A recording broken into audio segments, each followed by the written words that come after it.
કચ્છમાં ખેતીવાડીના વીજ જોડાણોમાં બે પ્રથા છે, જેમાં હોર્સ પાવર અને મીટર પ્રથા અમલી છે. કચ્છમાં પાણીના સ્તર તળિયા નીચે આવી જતા ખેતીવાડીના જોડાણમાં મીટર જોડાણમાં ભારે નુકસાની થાય છે. તેમજ પાણી નીચે હોવાથી અવારનવાર મીટર, મોટર, વાયર, સ્ટાર્ટર વગેરે બળી જવાથી નુકસાન થાય છે. તેમજ જ્યાં સુધી રિપેરિંગ ન થાય ત્યાં સુધી વીજ પુરવઠો બંધ રહે છે. ખેડૂતો માટે મીટર પ્રથા યોગ્ય નથી. કચ્છ ભારતીય કિસાન સંઘ દ્વારા ઉર્જા મંત્રી સમક્ષ કરાયેલી રજૂઆત મુજબ જિલ્લામાં મોટાભાગના ખેડૂતો હોર્સ પાવરના વીજ જોડાણનો ઉપયોગ કરે છે.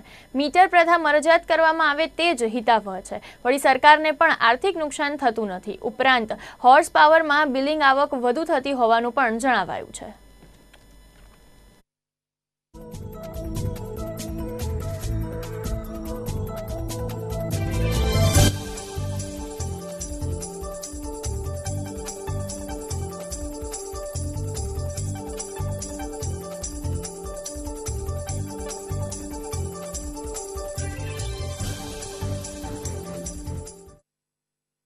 છે ને આજે અધ્યક્ષ મારફત ઉર્જા મંત્રીને આજે આપણે આવેદનપત્ર આપ્યું છે.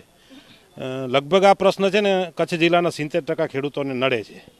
એટલે આપણે અહીંયા જે વીજળી પાવર ખેડૂતોને સિંચાઈ માટે આપવામાં આવે છે એ બે પ્રકારે આપવામાં આવે છે. એક હોર્સ પાવર પ્રકારે આપવામાં આવે છે અને બીજો મીટર યુનિટ પ્રકારે આપવામાં આવે છે. એમાંય પણ બે છે કે એક 50 પૈસા યુનિટ ને બીજું 70 પૈસા. એટલે એક જ જિલ્લાની અંદર એક જ રાજ્યની અંદર બે ત્રણ નિયમો હોય આવું ક્યારે ચાલી ન શકે. હવે આની જે મુશ્કેલી છે કે ભાઈ જે હોર્સ પાવર અને મીટર પ્રથા, મીટરમાં શું થાય, આપણે કચ્છ જિલ્લાની ગુજરાત કરતાં ભૌગોલિક પરિસ્થિતિ જુદી છે. એટલે આપણે મોટા હોર્સ પાવર થાય છે, જેના કારણે મીટરો અવરનવર બળી જાય છે અને ખેડૂતોનો બે ત્રણ દિવસ સુધી જે 8 કલાક પાવર આપવામાં આવે છે એ મોટરો બંધ રહે છે. એના કારણે સંપૂર્ણ પાક નિષ્ફળ જાય છે.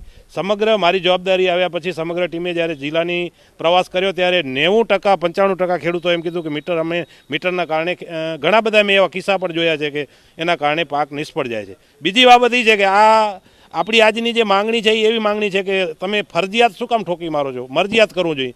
જે ખેડૂતને મીટરમાં જોતું હોય એને મીટરમાં, ને હોર્સ પાવરમાં જોતું હોય એને હોર્સ પાવરમાં.